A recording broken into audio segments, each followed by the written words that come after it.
Hello everyone, this is Shakeel Nagauri. मैंने अपने last video में सर्वनाम के बारे में, उसकी डेफिनेशन के बारे में मैंने कुछ पढ़ा था कि संज्ञा के स्थान पर प्रयुक्त होने वाले शब्दों को सर्वनाम कहते हैं।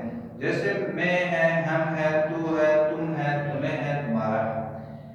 तो लास्ट वीडियो में मैंने इसके बारे में, इसकी डेफिनेशन के बारे में, इसकी परिभाषा के बारे में पढ़ाया था। आगे इसके भेद, टाइप ऑफ प्रोनाउन, इसके भेद के बारे में बात की थी। तो 6 भेद होते हैं। पहले भेद के बारे में पुरुषवाचक, पुरुषवाचक पुरुषवाचक सर्वनाम, पुरुषवाचक सर्वनाम। इसके 3 भेद होते हैं: उत्तम पुरुष, मध्य पुरुष और अन्य पुरुष। पुरुषवाचक की परिभाषा, डेफिनेशन। पुरुषवाचक की डेफिनेशन है जो सर्वनाम जिससे श्रोता या पाठक, वक्ता या लेखक या श्रोता या पाठक यानी किसी का बोध हो, उसे पुरुषवाचक सर्वनाम कहते हैं। वक्ता या पाठक, वक्ता या पाठक, वक्ता या लेखक या श्रोता या पाठक,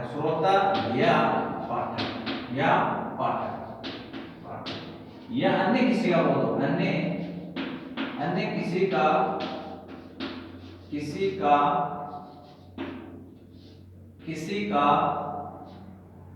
बौद्ध हो, उसे पुरुषवाचक सर्वनाम कहते हैं। उसे पुरुषवाचक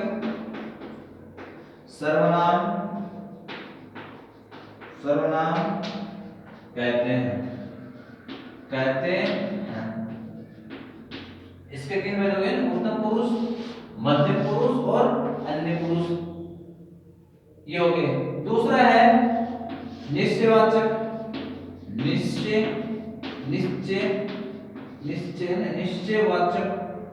वाचक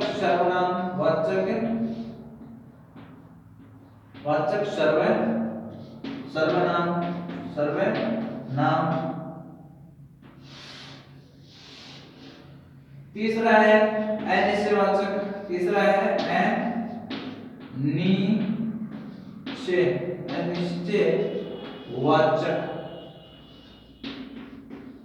वाचक सर्वनाम। चौथा है संबंधवाचक, एक दूसरी बात का संबंध बताना है। जैसा है, तैसा है, वैसा है, आस है, पास है, इनका संबंध है। भाई है, बहन, इनका संबंध है। संबंधवाचक सर्वनाम। पांचवा है निजवाचक, निजवाचक सर्वनाम। और छठा, लास्ट है प्रश्नवाचक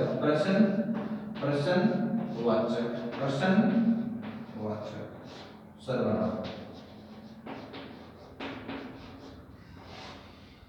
इनमें हर बार ये क्वेश्चन आ जाता है 2 नंबर का कि सर्वनाम किसे कहते हैं। ये सर्वनाम के भेद के बारे में बोल देते हैं कि निश्चयवाचक सर्वनाम और अनिश्चयवाचक सर्वनाम में क्या अंतर है, या प्रश्नवाचक सर्वनाम से आप क्या समझते हैं, किन्हीं 2 उदाहरण दीजिए।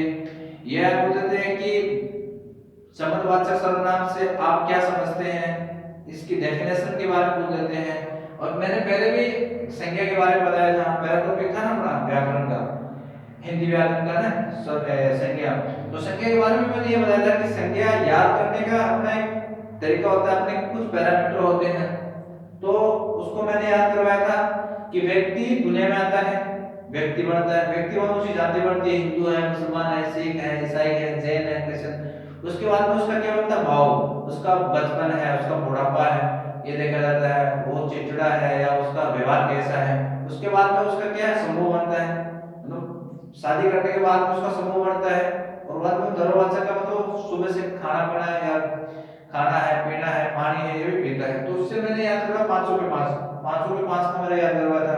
मुख्य और कुल में होता है कि 5 कुल होते हैं, मुख्य 3 होते हैं, व्यक्तिवाचक, जातिवाचक और भाववाचक। और 5 में क्या है कि व्यक्तिवाचक है, जातिवाचक है, भाववाचक है, समूहवाचक और धर्मवाचक है, इनके बारे में बताया था।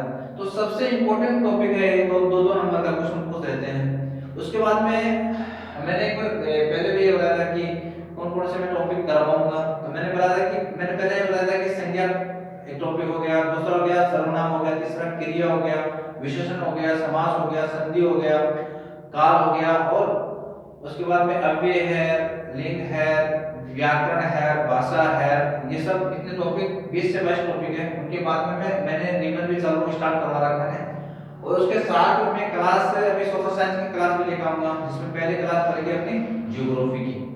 तो ज्योग्राफी में ये बोल देते हैं कि संसाधन के बारे में बोल देते हैं कि संसाधन से आप क्या समझते हैं, या उसमें बोल देते हैं कि खनिज और सेल से खनिज का निर्माण होता है, या ऊर्जा से संबंधित बोल देते हैं, या एग्रीकल्चर से संबंधित, या इंडस्ट्री के बारे में बोल देते हैं कि खनिज से आप क्या समझते हैं, खनिज कहाँ से निकलता है, कहाँ कहाँ कौन कौन सा है, कौन कौन से राज्य से कितना कितना, जैसे लोहा है, शीशा है, तांबा है, कितना कितना निकलता है। तो उनके बारे में क्वेश्चन आ जाता है। तो अगली अभी क्लास सोशल साइंस की क्लास भी स्टार्ट कर देंगे। सोशल साइंस में 3 भाग तो पॉलिटी होता है, ज्योग्राफी और हिस्ट्री।